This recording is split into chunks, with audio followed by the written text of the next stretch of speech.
بسم اللہ الرحمن الرحیم پارٹ 1۔ آج پہلی رات تھی، بستر پہ پھول سجائے گئے تھے۔ نبیلہ اور کامران کی شادی ہوئی تھی۔ شادی بہت دھوم دھام سے کی گئی تھی۔ نبیلہ بیڈ پہ بیٹھی تھی، کیمرہ مین تصویریں بنا رہا تھا۔ وہ کبھی دائیں سر کر رہی تھی، کبھی بائیں طرف۔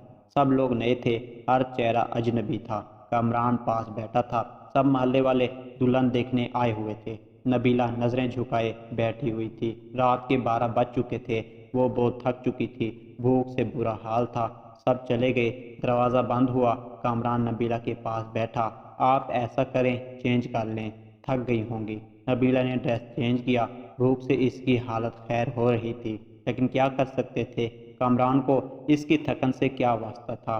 وہ محبت بھری باتیں کہاں کرنا چاہتا تھا؟ نبیلہ کو اپنی مردانگی کا روپ ڈالتے ہوئے بولا، دیکھو مجھے تماشے اچھے نہیں لگتے، میری باتیں کان کھول کر سنو۔ میں بار بار یہ باتیں نہیں بولوں گا۔ گھر کے سارے کام تمہارے ذمہ ہیں، کھانا بنانے سے لے کر جھاڑو صفائی تک۔ سن رہی ہو نا؟ نبیلہ نے ہاں میں سر ہلا دیا۔ نبیلہ سوچ رہی تھی کوئی گفٹ دے گا، کوئی محبت بھری باتیں کرے گا، لیکن اس کو نبیلہ سے کام کروانے کی فکر تھی۔ شادی کے دن گزر گئے، ہاتھ میں جھاڑو، مقدر میں کچن لکھ دیا۔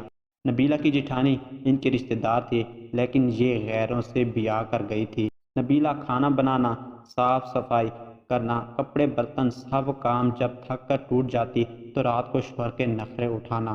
کامران بہت روکھے ہوئے لہجے میں بات کرتا تھا نبیلہ سے۔ رات ڈنر ہوا، اپنے کمرے میں چلے گئے۔ نبیلہ کامران کے پاس بیٹھ گئی۔ کامران، شادی کو 3 مہینے گزر گئے ہیں، آپ مجھے کہیں گھمانے لے کر نہیں گئے۔ کامران حیرت سے دیکھ رہا تھا نبیلہ کی طرف۔ نبیلہ، گھمانے مطلب کہاں جانا ہے تم کو؟ اس نے اتنے روکھے لہجے میں پوچھا کہ نبیلہ سہم سی گئی۔ کامران، آپ کیوں اتنے غصے سے بات کرتے ہیں مجھ سے؟ کامران ٹی وی دیکھتے ہوئے بولا۔ نبیلہ، جاؤ میرے کپڑے استری کرو، دماغ خراب نہ کرو یار میرا، سارا دن کا تھکا ہوا ہوں میں۔ نبیلہ پیروں کی طرح بیٹھ گئی۔ اچھا چلیں آپ لیٹ جائیں، میں آپ کو دبا دیتی ہوں۔ کامران لیٹ گیا۔ نبیلہ کامران کے پاؤں دبانے لگی۔ کامران سو گیا۔ وہ کامران کے پیروں کو اپنی گود میں رکھ کر سوچ رہی تھی، کامران، میں نے شادی سے پہلے بہت دکھ دیکھے ہیں، مجھے محبت چاہیے، آپ کا ساتھ چاہیے۔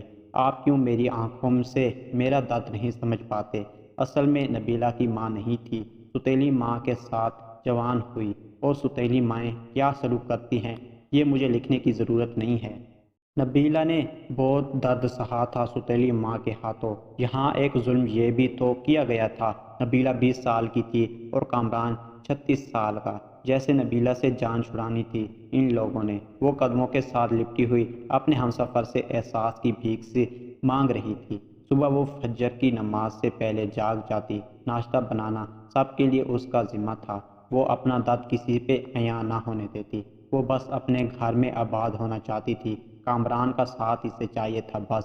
اکثر کبھی تھکن کی وجہ سے برتن نہ دھو سکتی یا جھاڑو ٹائم پہ نہ لگا پاتی تو ساس اسے لاکھوں باتیں سناتی، وہ اپنے لبوں کو سی کر ہر طعنہ برداشت کر جاتی تھی۔ کامران، مجھے ہر مہینے 5,000 دے دیا کرے نا؟ کامران نے زیر آلودہ نگاہوں سے دیکھا نبیلہ کی طرف۔ خیر ہے، 5,000 کیوں چاہیے تم کو؟ نبیلہ نے بڑے پیار سے جواب دیا۔ کامران، میں عورت ہوں نا، میری ضرورت ہوتی ہے، پیسے پاس ہوں تو کبھی بازار جاؤں تو اپنے لیے کچھ ضروری چیزیں خرید لیا کروں۔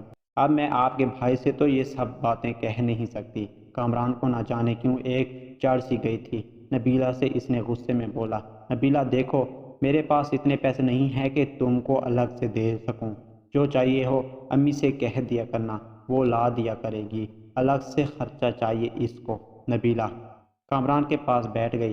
کامران، آپ نہ دیں مجھے کچھ، میں آپ کے ساتھ خوش ہوں، بس آپ مجھ سے پیار سے بات کر لیا کریں، مجھے پیار سے آواز دیا کریں، میرا نام پیار سے پکارا کرے، قسم خدا کی میں سب کچھ بھول جایا کروں گی، دن بھر کی تھکن، وہ پرانے درد، سب کچھ، بس آپ مجھے محبت سے پکارا کریں۔ کامران نے وقتی طور مسکرا کر کہا، تو پیار سے ہی تو رہتا ہوں تمہارے ساتھ۔ نبیلہ ناز اٹھانے والے لہجے میں بولی، کامران، آپ نہیں نہ کرتے پیار سے بات مجھ سے، لیکن آپ بس غصہ ہی دکھاتے ہیں۔ کامران، یہ دیکھیں کہ میری برتھ ڈے تھی، میں نے آپ کا نام اپنے ہاتھ میں مہندی سے لکھا ہے۔ کامران جیسے بس بیزار سا ہو رہا تھا اس کی باتوں سے۔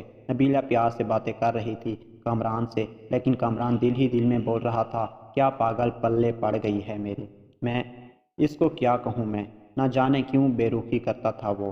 انہوں نے نیا گھر بنانا تھا، گاؤں کے لوگ تھے۔ کامران نے نبیلہ سے کہا، نبیلہ آج رات اینٹیں آ جائیں گی، تم ہماری مدد کرنا، اینٹیں گھر میں پھینکنی ہے۔